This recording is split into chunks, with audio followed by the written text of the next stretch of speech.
Bonsoir Nicolas Caro. Bonsoir Et Pierre. vous êtes venu avec un livre dans l'air du temps. Un essai de l'historien Bruno Fuligny intitulé L'art de retourner sa veste, cette circonstance.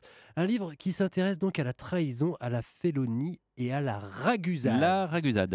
Oui, c'est un terme qui a un peu disparu malheureusement, mais qui fut longtemps un synonyme d'opportuniste. Mhm. Et c'est aussi la première histoire incroyable que nous raconte Bruno Fuligny dans ce livre. La ragusade fait référence à la cité de Raguse, mieux connue sous le nom de Dubrovnik Ah aujourd'hui. oui, magnifique. Raguse avait mis en place un système politique idéal. Le chef de la cité, pour aller vite, était Mhm. choisi parmi les citoyens et changeait tous les mois.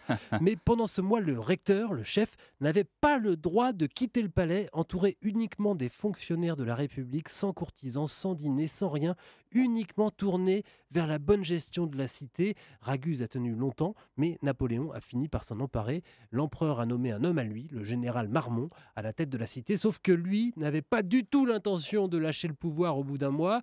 Il est devenu duc de Raguse grâce à Napoléon, mais ça ne l'a pas empêché de le trahir en 1814, c'est-à-dire au moment de sa chute, pour rejoindre ensuite le roi Louis XVIII.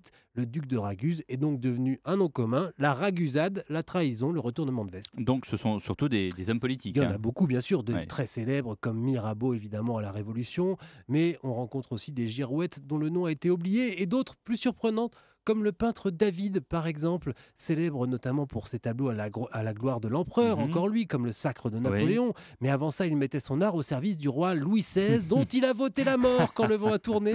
Il est devenu ensuite le peintre de la République, avec la mort de Marat, vous savez, dans sa baignoire. Et puis, je vous en donne un dernier, Jules Verne, conservateur d'abord, anti-républicain. Il se fera élire au conseil municipal d'Amiens sur la liste républicaine radicale. Et j'en passe. Et c'est le problème des opportunistes. Il y en a trop. Je suis pour le communisme, je suis pour le socialisme et pour le capitalisme parce que je suis opportuniste. Et pour mieux les connaître, donc, l'art de retourner sa veste de Bruno Fuligny. C'est à la librairie Vuibert. Merci Nicolas. Merci Pierre.